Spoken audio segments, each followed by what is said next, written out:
Donc, en réponse à votre question, quelle a été ma contribution à la révolution du 14 janvier, je dois être sincère et en toute honnêteté, je dois dire que je n'ai eu aucune contribution à la révolution, bien malheureusement. Ce sont les jeunes qui ont fait cette révolution-là et contrairement à ce que disent certains politiques, à savoir que cette révolution elle a été un peu préparée par les partis politiques qui avaient hérité du temps de Ben Ali et tout, je leur dis qu'il n'existe pas de cause à effet entre le militantisme de ces partis politiques et la révolution qui s'est déclenchée spontanément suite à l'événement de Bajis que tout le monde connaît. Donc moi, comme tous les adultes, je n'ai eu aucune participation. Bien sûr, j'espérais le changement, je souhaitais de tout corps qu'il y ait un changement, j'étais trop exaspéré par sa politique, mais je n'ai pas eu vraiment de participation active.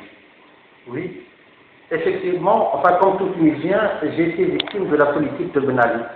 Victime de la politique de Ben Ali, en ce sens qu'il n'y a pas de liberté d'expression, en ce sens qu'on nous a enlevé le droit à la dignité.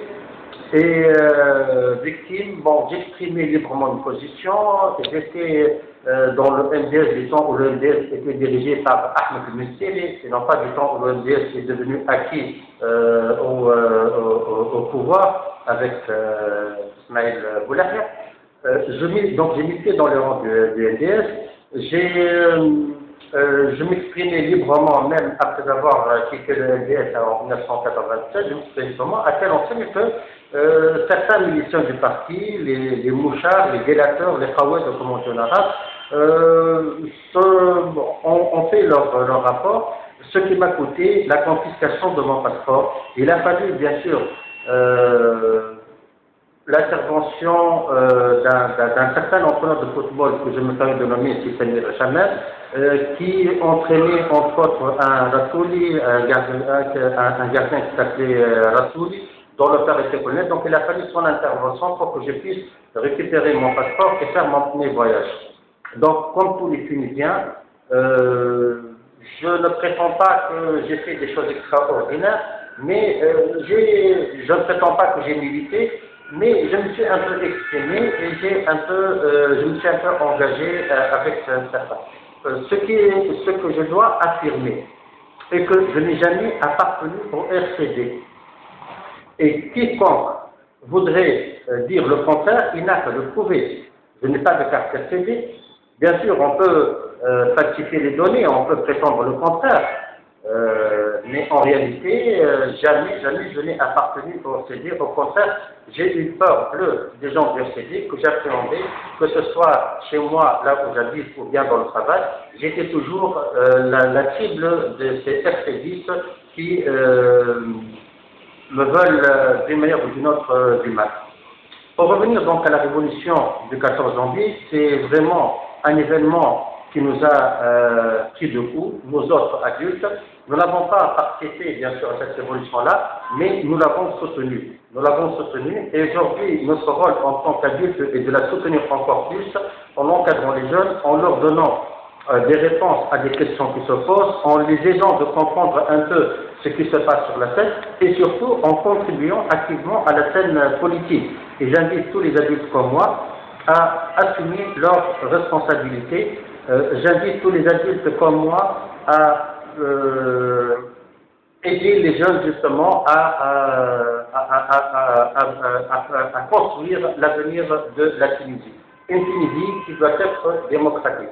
Le peuple, quand il s'est révolté, et les jeunes, quand ils se sont révoltés le 14 janvier 2011, qu'est-ce qu'ils ont réclamé? Ils ont réclamé la dignité, ils ont réclamé le travail, ils ont réclamé les droits de l'homme. Ils n'ont pas réclamé autre chose. Et le seul moyen qui permet de réaliser ces objectifs, les objectifs de la révolution, qui sont la dignité, qui sont les droits de l'homme, la seule formule est, bien entendu, la démocratie. Rien que la démocratie. Le peuple n'a rien réclamé d'autre que la démocratie. Et la démocratie est un apprentissage.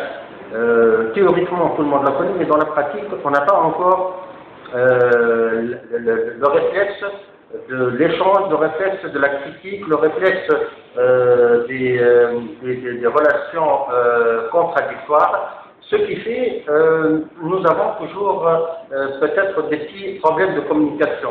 Mais je pense qu'avec le temps, je pense qu'avec un peu plus de pratique, on parviendra un jour à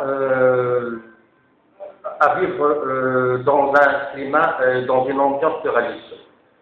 La constitution de la Tunisie, la nouvelle constitution de la Tunisie, je dois dire que le problème de la constitution en Tunisie n'est pas un problème de texte, c'est plutôt un problème de garantie, un problème de respect.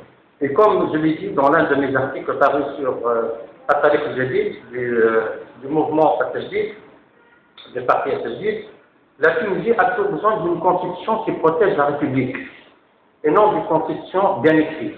C'est vrai que nous avons besoin de cette constitution qui doit énumérer tous les droits, qui doit prévoir un régime politique le plus démocratique possible, un régime consacrant la souveraineté populaire, mais nous avons surtout besoin de garde-fous pour protéger la Constitution et donc protéger la République. C'est pour ça que j'ai toujours dit que nous avons besoin d'une Constitution qui protège la République. Et je m'explique. Tout le monde sait que la Tunisie est le premier pays dans le monde arabo-musulman à être doté d'une constitution. C'était en 1861, après l'établissement de ce qu'on appelle le pacte social. Puis 3 ans après, Sadr Bey a mis en suspens cette constitution suite à l'insurrection d'Ali ibn Zahd, au mouvement d'Ali ibn Zahd. C'était en 1964 et par simple décret médical, la constitution a été écartée. Il a fallu attendre l'indépendance de la Tunisie pour que finalement on ait notre première constitution, la constitution de 1959. Cette constitution a été citée en exemple partout dans le monde en tant que texte progressiste et libéral, mais elle n'a jamais été respectée en ce qui concerne les libertés et les droits de l'homme. Pire que ça, cette constitution, elle a été un peu modifiée, elle a été un peu dénaturée avec l'institution de la présidence à vie en faveur de Fahd Bourguiba. Avec le maudit changement du 7 novembre 1987, il y a eu refonte de la Constitution à plusieurs reprises. On y a prévu l'universalité des droits de l'homme, on a un peu, soi-disant, modernisé le fonctionnement de l'institution parlementaire, mais on n'a jamais respecté cette Constitution-là, et pire que ça, on a, après avoir supprimé, après avoir abrogé la présidence à vie, on l'a remplacé, on l'a remplacé par la présidence à durée indéterminée en faveur de Ben Ali, pour lui permettre de continuer à nous gouverner en tant que dictateur absolu. Donc bref, le problème de la Tunisie, ce n'est pas un problème de texte et de rédaction de la Constitution. Tous ceux qui aujourd'hui, sur les plateaux de télévision, dans les journaux, parlent du contenu de la Constitution, doivent penser un peu à la protection de la Constitution. Il ne s'agit pas d'avoir le texte, il faut respecter ce texte-là. Il faut que ce texte-là soit respecté par tout le monde, et pour qu'il soit respecté, il existe quelques principes à prendre en considération. Le premier principe est que la Constitution ne doit pas être modifiée au niveau d'un certain nombre de règles et au niveau d'un certain nombre de principes, notamment ceux ayant trait aux droits de l'homme, à l'alternance au pouvoir, à la séparation des pouvoirs. Donc il ne faut jamais modifier la Constitution par rapport à ces principes qui forment la clé de voûte de l'édifice constitutionnel dans tout régime républicain et démocratique. D'un côté. De l'autre côté, il faut prévoir une juridiction de contrôle de la constitutionnalité de loi. Il est vrai que la Tunisie dispose d'un conseil constitutionnel du temps de Ben Ali, mais ce conseil constitutionnel n'était indépendant ni organiquement ni fonctionnellement. Organiquement, les membres du conseil étaient nommés par Ben Ali, et fonctionnellement, il était à sa merci, il était un peu à son service, au service de son parti. Donc on n'a pas besoin d'un conseil constitutionnel qui intervient pour donner un avis au sujet des projets de loi à mettre en place. On a plutôt besoin d'une juridiction constitutionnelle, d'un texte de loi qui, d'une institution, d'un tribunal qui intervient par voie d'action et par voie d'exception pour annuler et pour mettre à l'écart les lois qui sont contraires à la Constitution. Troisièmement, il faut également que la Constitution prévoit des dispositions aussi claires que possible pour éviter les interprétations. Il faut également éviter autant que possible de recourir à des textes organiques d'application, du genre la liberté de presse et les garanties sous réserve des conditions de la loi.